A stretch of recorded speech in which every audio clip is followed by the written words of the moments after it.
At this time, I would like to welcome our special guest, Monika. Monika is here with us. I had an opportunity to meet Monika not too long ago when I was in Phoenix City doing a presentation. Miriam had connected us. So at this time, we are going to turn things over to our sister Monika to share this amazing testimony as to how God saved her husband and her marriage and how he brought about a restored marriage testimony for Sister Monika. So Monika, the floor is all yours. So if you'll unmute yourself, and the time is yours, my sister. No, I can't hear you. Okay. Can you hear me now? Yes. Okay. Yeah. So this is the first time I've done Zoom. This is my daughter's name down there, so I'm not sure, how it works. But my name is Monika, and this is the first time I've ever done this. I mean, when I give my testimony, I give it to, somebody that I know or whatever. So this is like the first time I've done this, and I'm not good at writing down. So whatever comes out, it just comes out. Just, So, so just a little history of myself. A lot of people probably wonder, what my nationality is. So I'm German and Black. I was born in Germany and I was raised in Germany, and it's a beautiful country. And I thank God that, I was raised over there, and, and I don't know my biological father, but my stepfather is my father.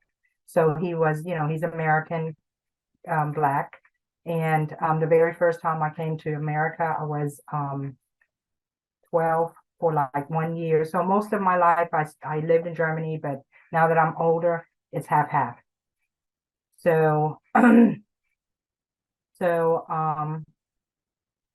I've been married once and was married 10 years, and then got divorced when we moved to Georgia. It just didn't work out anymore. Then I met my now husband. And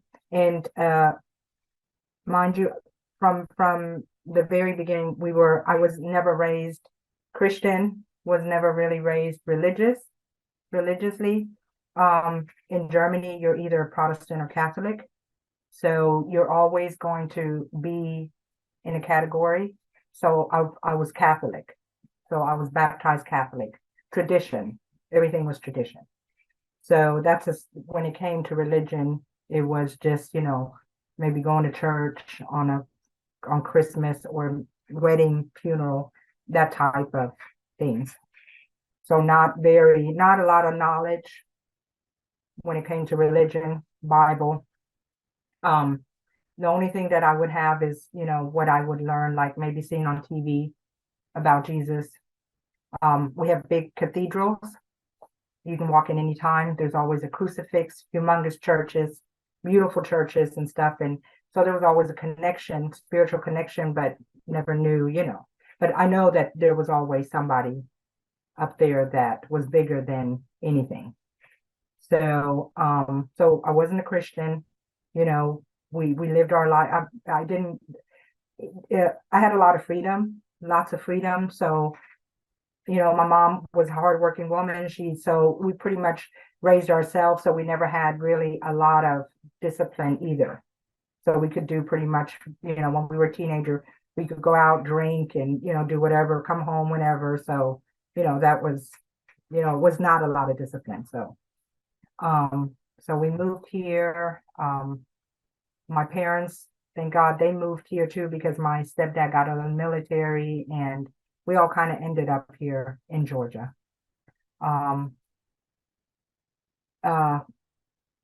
So me and my ex-husband, we got divorced.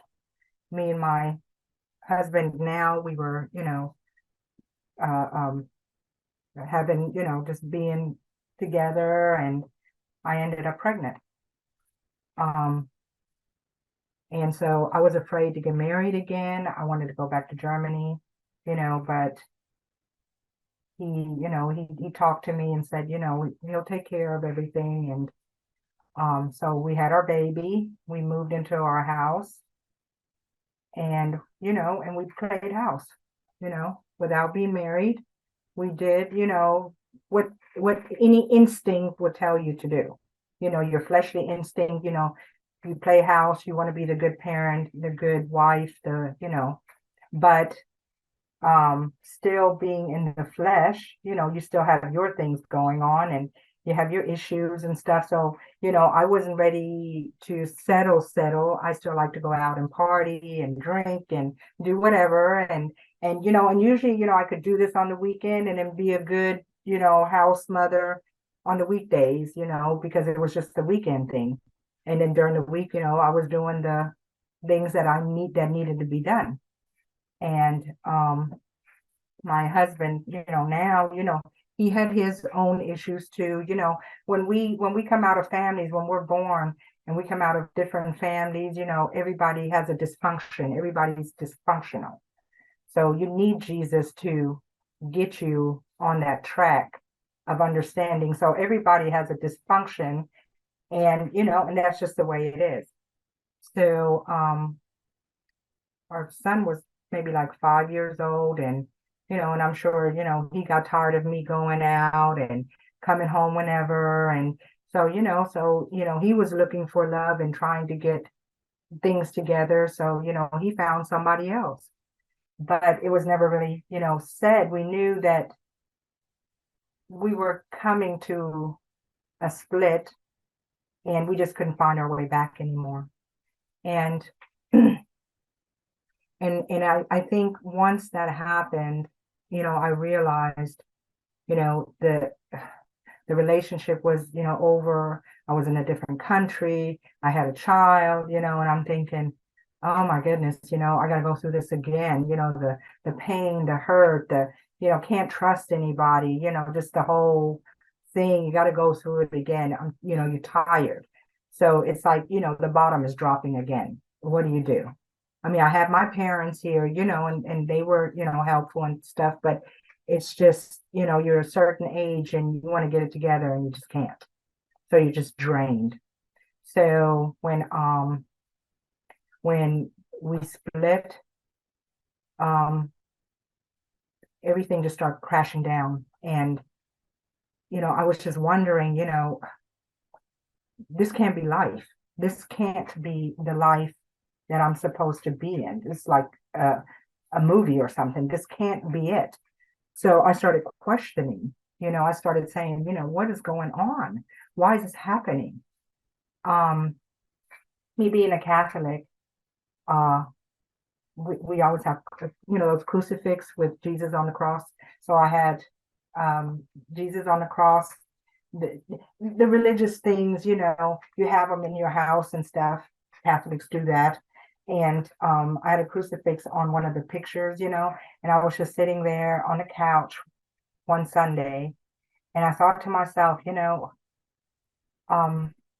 this is just not worth it anymore. I mean, I need better answers, and no human being can give me no more answers.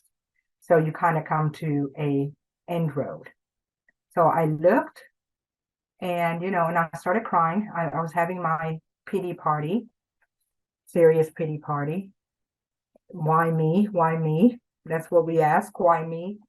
And I was questioning, and I go, if there is a God, this is the time that I really, really need help. And I really need answers, and I need to know what's going on, and, just lost and giving up. So I was sitting on the couch, and I was, just praying. Well, not praying. I was just, pity party, crying. And I was looking over, and that crucifix became like bigger and bigger and bigger in my eyes. It was like, my eyes caught the crucifix and the cross was getting bigger. So I went over there and I picked up the cross in my hand and I looked at it. And for the first time, I seen this man on the cross. And I looked at it, and everything just started in my heart, just everything, I was crying, and, and I was going, why? And, and why is this? And And all of a sudden, that man on the cross was just getting, like humongous. I mean, he was like staring at me, and he was trying to, I guess tell me it's me. But I noticed that when I was looking at the cross, that man on the cross, that sorrow started turning. And my problems weren't those thoughts anymore. I was looking at that man, and it turned around, and the sorrow was for that man on the cross. Everything that I felt for him, the pain, and I realized I did this to him. The reason why he's on the cross, I did this to him. So, and going through all of this, I thought, everything started clearing up a little bit. And it was like peace came, and it got big, the cross got big, and he goes, now you know me. This is me. So this was the beginning of my how should I say, my the born again beginning. And if you're not very knowledgeable with the Bible or Christianity, you have nothing to start. So I had nothing to go by. So it was like God had to constantly, show me and move me towards him, because I really didn't know what was going on, but I knew something was going on because everything's just changed. It was like, my eyes, I could just look at things and they were different. So, it's just, everything just changed. So I knew something had happened. So he kept, putting me, showing me just different stuff. Like for instance, one night, um, there was a knock on the door, a man's knock at the door, a heavy, heavy knock. And I thought maybe it was my dad and my mom. And we were, we were split up, we weren't really talking, me and my husband, we weren't really talking anymore. I was in the bedroom, my son and him, they were in the living room, and that knock was audible and loud. And so I thought to myself, why? I mean, they're like in the living room. Why aren't they answering the door? So then I got up, I went to the door, opened the door, and nobody was there. And so I asked my son, my husband, my son, I go, didn't you hear the knock at the door? And I go, no. And I go, oh boy, okay. So then I asked my son, I go, baby, did you hear the knock at the door? And he goes, no, mommy, because, kids don't lie. So, so I thought to myself, okay, I know I heard that knock on the door. That was no joke. This was a knock, and I know I heard it audibly. So I went to the room, looked out the window, thought maybe, somebody was playing a trick on me. And I laid down, and usually when I lay down, I always kind of watch TV to get my mind off of things, And this time I didn't have the urge to turn on the TV. I lay down, and I was just laying there, and I heard like a wind, like a wind. And all of a sudden I fell asleep. I fell asleep, a peaceful baby sleep. But questions started coming, why is this happening? What's going on? Why is this happening? And at the time, I don't know how old everybody is, but it used to be AOL instead of Google. So when AOL was out, AOL had all the answers instead of, Google, because Google has all the answers now. So I figured, well, I'll just go to AOL and I'll just put a knock at the door, and, and AOL will tell me what's going on. So, I got up and I put that, and it said, you are now a Christian, find yourself a church. And I go, I'm not a Christian, and I'm not going to find myself a church. I don't even know what all this is. So God just kept pushing me and giving me answers and showing me audibly everything, because he knows that I didn't have enough knowledge to know different. So it was a different kind of, so, but then, I started being interested, about the Bible. Everything was starting to pull me the other way. So I started being interested in the Bible, and things around the house. They were starting to look yicky, and I just wanted to throw away stuff that wasn't there anymore. So, everything was just changing. but I still didn't know the whole. I knew something was wonderful and different, but I needed more answers. So I got a Bible. I had a friend, because God will start putting people in your way to, to show you and to help you. So I had a friend and she goes, hey, I want to get you a Bible and, you want to come to church with me? And I go, yeah, I'll go ahead and try it. I'll try all of that and stuff. I didn't have the urge anymore to go party or, drink and things like that. And plus I had too many issues and problems right now. And, and the more I was walking with God, the harder life got. It just got worse and worse and worse.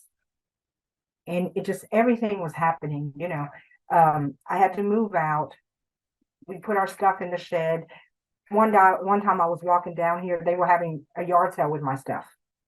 And then he had left, moved in with the other girl, and it was just me, and I had to, and I only had, I'm a hairstylist, so I wasn't making a lot of money. So I had to move in with my mom and dad, stayed there, but me becoming a Christian and turning, my mom didn't like that either. So they seen that change too. So they didn't like that either. So it was hard staying there because it was almost like I had to walk on eggshells now. So, and then me and her got into it one day and I told her, I said, look, I love you. I said, but I can't be here.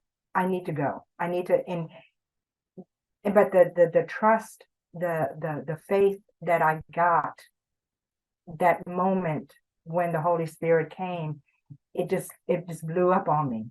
And right there and then I was appalled and I trusted. And life looked horrible and it was scary. But I knew with God that anything's possible. And even if it looked bad, it would be okay. So I was like, well, I got in my car, got my son, didn't know where I was going. Got a couple of clothes, didn't know, and I go, okay, God, it's just me and you. So what do I do? So I ended up in one of those hotels, like the weekly hotel, stayed there for about 2 weeks. I still had a bunch of credit cards, so I kind of was playing Monopoly with them to survive. 2 weeks, about 2 or 3 weeks, I stayed at the hotel.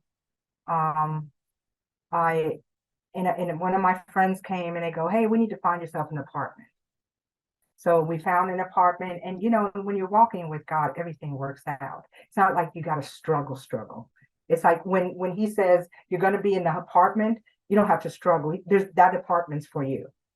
So I got into an apartment and I stayed there for about a year, and it was just me, God, and my son.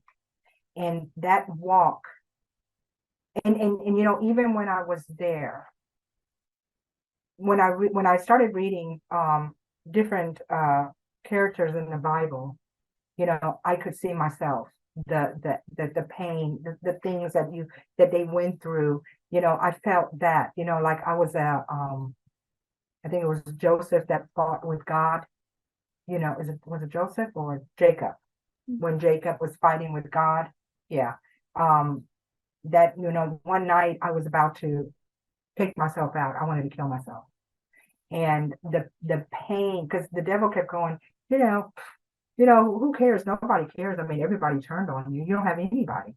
And, why would, God help? I mean, God is not going to come down here and help you anyway, and he said, just go into the bathtub, get some real hot running water, and then slice your, take a razor and then slice your, because when it's hot, your blood starts coming out quicker and stuff. He goes, just do that. That's the best thing you can do. Just, things like that, and the whole night, it was like so much pressure. I mean, like agony, that fighting, that good and evil in my heart, just going at it for like the whole night. I mean, I was crying and I was like tired, but it was just that ripping, that decision making, in my heart. So the next morning, I guess the worst was over when it came to that. And then I knew that part we beat.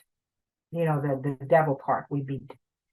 And like I said, it was just getting worse. Life was just getting worse, but my faith was getting stronger because that's what it's about. And, and then, and my friend would always say, well, just, pray for him, and I didn't understand it. I go, I can't pray for him. I'm going to kill him. It was just, you had to get over that. God had to teach you that let go. It's not about him. It's about me and you right now, that I have to fix you. And this is what I want to say. When we're in a relationship, the focus is on the person that hurt you. And if we let God allow us for him to teach us and to hold us and to put him first, that's the whole thing about a relationship, because he's not worried about him. He's doing him privately. Right now, God is with me, and he wants to fix me, not him. Well, he wants to fix him, but, his time, but it's about, him, about God, and then, fixing me. And this is what needed to be done. It needed to be, I needed to be healed, and I needed to have understanding, and I needed to understand how much God loves me and how he wanted to restore me in his image.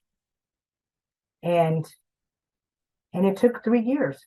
It took 3 years. Me and him were apart 3 years. But one thing that God did do for me, he gave me a vision. So I would have something to hold on to. And that vision was that me and him were going to be back together, and we were going to have a little girl. And when everything constantly was the opposite of what God gave me, I kept thinking, because, most people, most of my friends or everybody would say, how can you trust? I mean, how can you do this and be holding on to something? The guy is in Florida. He's married with somebody else. Why are you waiting? I mean, the devil was just giving me, my ex-husband came back and he said, come back with me. I'll give you the blue from the sky. I'll give you everything that you need. And if I would have had fear, or if I would have been desperate, most people would have done that. But I said, I can't, because I know what God told me. I know the faith, and I know the promises that he gave me and he told me.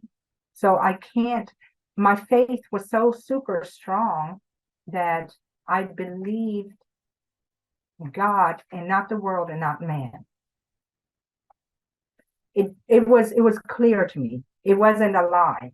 It was clear as day to me, and nobody could shake or move me. This was it. If God said it, then it has to be. He's a creator. He knows.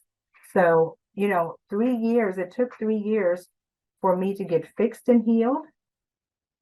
And then in the meantime, he was fixing him, and he was going through his nightmare, trying to get, out and have, his issues. And then he came back to Georgia, and what with all those problems, the last straw was like, I had a brother, and me and him were very, very close. And of course, he was completely against me becoming a Christian, because we were tight and we did everything together, we partied together, and it was very hard for him to understand that I did a 180 on him. And now, I'm like all the way over here and he's still there. He had his things going on, but I prayed for him for 3 years. I prayed for him that, he was very charismatic, and, everybody loved him, and, and he was funny and stuff. And I prayed for him because I wanted him to become a Christian like me. And I wanted him to go to church like me. And I wanted him to do the things like, that I did. That was very important to me because we were close. So he came down he lived in North Carolina, and he came down, and he said, he had to move out, and he had his own problems and stuff. And, everybody was happy. My mom was happy with, if the family was together. And I went to work, came home, and He shot himself. He killed himself. So, and I'm thinking, how, what, I mean, this was like, how can all this stuff happen? It was just getting more and more. And, why, at that moment, I didn't understand. I didn't understand, and I could have walked away from God, but I understood that God has the control, and he's still in control. And even with my brother taking his life, I still wanted to continue to worship him. That at the time I was still going to a Sunday church. So he killed himself on Wednesday, and my heart was broken. And I went through a Job, and I said, even though you slay me, I will continue to worship you. And, just walking and just, in the pain and the agony, my heart, it was tore up. But I knew who to run to, because no human being could help me. So I would run to God. I mean, there was times where I would just have to get in the car, drive out in the woods, and just scream and pray. And, and maybe half an hour later, I felt peace, and God took care of that until the next time around. So, I didn't have to be on alcohol or on drugs or on medication. God takes care of your heart.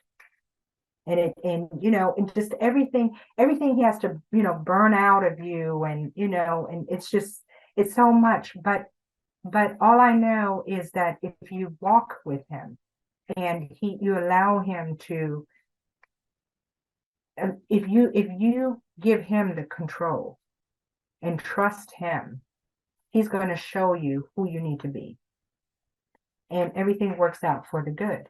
So my husband, at the time, my boyfriend, he came back, and we started, talking and dating. And I think my brother's death had, brought us together of understanding, or, where he kind of understood everything, coming together. So we started to,